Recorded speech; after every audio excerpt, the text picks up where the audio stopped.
കേരളത്തിൽ ചെറിയ പെരുന്നാൾ നാളെയായിരിക്കുമോ എന്ന് ഉടൻ അറിയാൻ കഴിയും. ഇന്ന് മാസപ്പിറവി ദൃശ്യമാവുകയാണെങ്കിൽ നാളെയായിരിക്കും കേരളത്തിൽ ചെറിയ പെരുന്നാൾ. കടലുണ്ടി കോർണിഷ് മസ്ജിദിലും പാണക്കാടുമൊക്കെ വിപുലമായ സൗകര്യങ്ങൾ ഈ മാസപ്പിറവി കാണുന്നതിൻ്റെ ഭാഗമായി ഒരുക്കുന്നുണ്ട്. പൊന്നാനിയിലും കാപ്പാടും ബേപ്പൂരും കുട്ടായിലുമൊക്കെ മതപണ്ഡിതർ, ഇസ്ലാം മതപണ്ഡിതരുടെ സാന്നിധ്യത്തിൽ മാസപ്പിറവി ദൃശ്യമാവുമോ എന്ന കാര്യം പരിശോധിക്കുന്നുണ്ട്. ഇന്ന് മാസപ്പിറവി കാണാൻ കഴിഞ്ഞില്ല എങ്കിൽ റമദാൻ 30 പൂർത്തിയാക്കി സംസ്ഥാനത്ത് മറ്റന്നാളായിരിക്കും ചെറിയ പെരുന്നാൾ.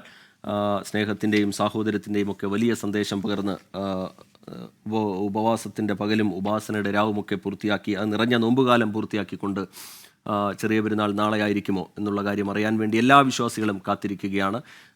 അതേസമയം തന്നെ ചെറിയ പെരുന്നാളിനുള്ള ഒരുക്കങ്ങൾ, അതിൻ്റെ ആഘോഷത്തിനുള്ള ഒരുക്കങ്ങൾ ഒരു ഭാഗത്ത് നടക്കുന്നുണ്ട്. വിപണികളൊക്കെ വലിയ രീതിയിൽ സജീവമായി കഴിഞ്ഞു. അതിൻ്റെ ദൃശ്യങ്ങളൊക്കെ ഇന്ന് നമ്മൾ കണ്ടിരുന്നു. വ്രതശുദ്ധിയുടെ ആത്മസമർപ്പണത്തിൻ്റെ നോമ്പുകാലം പൂർത്തിയാക്കിക്കൊണ്ട് മാസപ്പിറവി ഇന്ന് ദൃശ്യമാവുകയാണെങ്കിൽ നാളെ ചെറിയ പെരുന്നാൾ ആഘോഷിക്കാനുള്ള തയ്യാറെടുപ്പിൽ വിശ്വാസികൾ കാത്തു നിൽക്കുകയാണ്.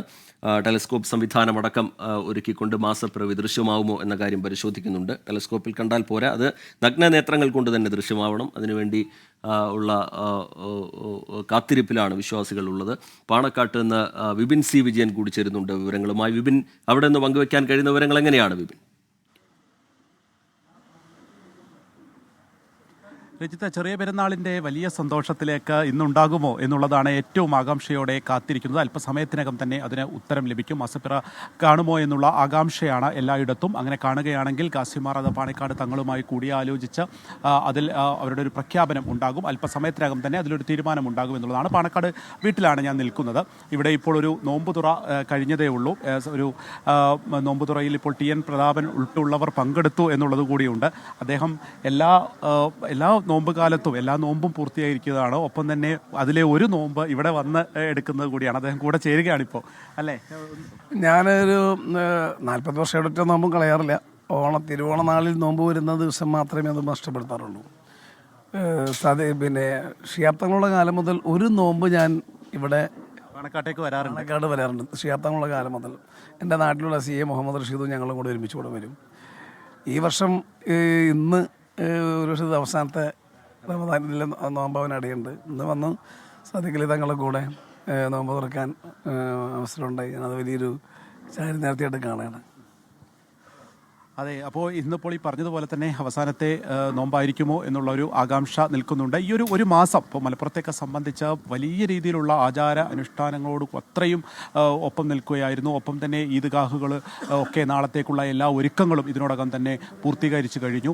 ഈ ഒരു നോമ്പുതുറയെ സംബന്ധിച്ചും അതൊക്കെ നമ്മളൊരു ലഹരി വിരുദ്ധ പോരാട്ടത്തിലേക്ക് കൂടി കൊണ്ടുപോകണം എന്നുള്ളതായിരുന്നു ഓരോ പണ്ഡിതന്മാരും പറഞ്ഞിരുന്നത്. കാരണം ഈ ഒരു 2-3 മാസമായിട്ട് നമ്മൾ കേൾക്കുന്ന വാർത്തകളൊന്നും തന്നെ അത്ര ശുഭകരമായിരുന്നില്ല, പ്രത്യേകിച്ച് വിദ്യാർത്ഥികൾക്കിടയിൽ. അപ്പോൾ ഒരു ലഹരി വിരുദ്ധ ബോധവൽക്കരണം കൂടി ഓരോ പ്രസംഗത്തിലും പ്രത്യേകം കൊണ്ടുവരാൻ പണ്ഡിതന്മാർ ശ്രമിച്ചിരുന്നു എന്നതൊക്കെ എടുത്തു പറയേണ്ടതുണ്ട്. ഓരോ കുടിച്ചേരൽ കൂടി ആണല്ലോ ഓരോ ഇഫ്താറുകളും നടന്നിരുന്നത്. കഴിഞ്ഞ ഒരു മാസത്തോളമായി നടന്നിരുന്ന ഇഫ്താറുകളിലൊക്കെ അതിലൊക്കെ പ്രസംഗങ്ങളിലൊക്കെ ഉണ്ടായിരുന്ന ഒരു സാരാംശം എന്ന് പറയുന്നത് അത് ലഹരിക്ക് എതിരെ ആയിട്ടുള്ളതായിരുന്നു. അത്തരത്തിലുള്ളൊരു ബോധവൽക്കരണം കൊണ്ടുവരാൻ പ്രത്യേകം ഉണ്ടായിരുന്നു. അങ്ങനെ മനസ്സിനെ സ്ഫുടം ചെയ്തെടുത്തതിന് ശേഷം ഒരു മാസത്തോളം നീണ്ട എല്ലാ വ്രതാനുഷ്ഠാനത്തോടുകൂടി മനസ്സിനെ നിയന്ത്രിക്കാൻ പഠിച്ചതിൻ്റെയൊക്കെ പാഠം കൊണ്ട് ഒരു വലിയ ആഘോഷത്തിലേക്ക് കടക്കുകയാണ്. അപ്പോൾ നാളെ ഉണ്ടാവുമോ അതല്ല റംസാൻ 30 പൂർത്തിയാക്കി മറ്റന്നാളായിരിക്കുമോ എന്നുള്ളത് മാത്രമാണ് ഇനി അറിയാനുള്ളത്. ആ മാസപ്പിറ കാണാനുള്ള, ശവ്വാൽ മാസപ്പിറ കാണാനുള്ള എല്ലാ തയ്യാറെടുപ്പുകളും പൂർത്തിയായിരിക്കുന്നു. അതിനുള്ള കാത്തിരിപ്പിൽ കൂടിയാണ്. അങ്ങനെ അറിയുകയാണ് എന്നുണ്ടെങ്കിൽ ഗാസിമാർ അത് പാണക്കാട് സാദിഖ് അലി ശിഹാബ് തങ്ങളുമായ ഒരു കൂടിയാലോചനകൾ സാധാരണഗതിയിൽ നടക്കാറുണ്ട്. ജിഫ്രി തങ്ങളൊക്കെ ആയിട്ടുള്ള ഒരു കൂടിയാലോചനയ്ക്ക് ശേഷമായിരിക്കും അതിൻ്റെ ഒരു പ്രഖ്യാപനം ഉണ്ടാവുക. അപ്പോൾ അത് ഒട്ടും വൈകാതെ തന്നെ ഉണ്ടാകും എന്നുള്ളത് കൂടിയാണ് പ്രവചിക്കുന്നത്. കാരണം കഴിഞ്ഞ ദിവസം ഗൾഫിലൊക്കെ ചെറിയ പെരുന്നാൾ ആഘോഷത്തിൻ്റെ ഒരു പശ്ചാത്തലത്തിൽ കൂടിയാണ് ഇപ്പോൾ ഇന്ന് ഉണ്ടാകുമെന്നുള്ളൊരു ആകാംക്ഷ അതുപോലെ തന്നെ നിലനിൽക്കുകയും ചെയ്യുന്നത്. റീജിത്ത്, മാസപ്പിറവി ദൃശ്യമാവുകയാണെങ്കിൽ അത് ഇസ്ലാം മത പണ്ഡിതർ ചെറിയ പെരുന്നാൾ സംബന്ധിച്ച പ്രഖ്യാപനം നടത്തും. വിശ്വാസികൾ എല്ലാവരും കാത്തിരിക്കുകയാണ്. ഇന്ന് മാസപ്പിറവി കണ്ടില്ല എങ്കിൽ റമദാൻ 30 പൂർത്തിയാക്കി സംസ്ഥാനത്ത് മറ്റന്നാളായിരിക്കും ചെറിയ പെരുന്നാൾ നടക്കുക. കുടുംബ വീടുകൾ സന്ദർശിച്ചും ബന്ധം ദൃഢമാക്കിയുമൊക്കെ പുതിയ വസ്ത്രങ്ങൾ ധരിച്ചുമൊക്കെ തനിക്കറിയാവുന്ന ആരും പട്ടിണി കിടക്കുന്നില്ല എന്നൊക്കെ ഉറപ്പാക്കി വലിയൊരു ആഘോഷത്തിലേക്ക്, വലിയൊരു സന്ദേശം പകർന്നുകൊണ്ടുള്ള ആഘോഷത്തിലേക്ക് മലയാളികൾ കടക്കുകയാണ്. വ്രതശുദ്ധിയുടെ ആത്മസമർപ്പണത്തിൻ്റെ നോമ്പുകാലം അതിൻ്റെ അവസാന ഘട്ടത്തിലേക്ക് എത്തുകയാണ്.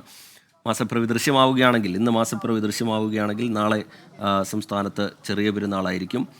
ഉപവാസത്തിൻ്റെ പകലും ഉപാസനയുടെ രാവുമൊക്കെ നിറഞ്ഞ നോമ്പുകാലം അത് പൂർത്തിയാക്കിക്കൊണ്ട് വലിയൊരു ആത്മശുദ്ധിയുടെ, ആത്മസമർപ്പണത്തിൻ്റെ, സ്നേഹത്തിൻ്റെ, സാഹോദര്യത്തിൻ്റെ ബന്ധം കൂടുതൽ ദൃഢമാക്കുന്നതിൻ്റെ, കാരുണ്യത്തിൻ്റെ ഒക്കെ സന്ദേശം പങ്കുവെച്ചുകൊണ്ട് ഉള്ള ഒരു ആഘോഷത്തിലേക്ക് ഇസ്ലാം മതവിശ്വാസികൾ കടക്കാൻ ഒരുങ്ങി നിൽക്കുകയാണ്. പൊന്നാനിയിലും കാപ്പാടും ബേപ്പൂരും കൂട്ടായിലുമൊക്കെ ഈ മതപണ്ഡിതർ സൂക്ഷ്മമായി നിരീക്ഷിക്കുന്നുണ്ട്. മാസപ്പിറവി ദൃശ്യമാകുമോ എന്നുള്ള കാര്യം പരിശോധിക്കുന്നുണ്ട്.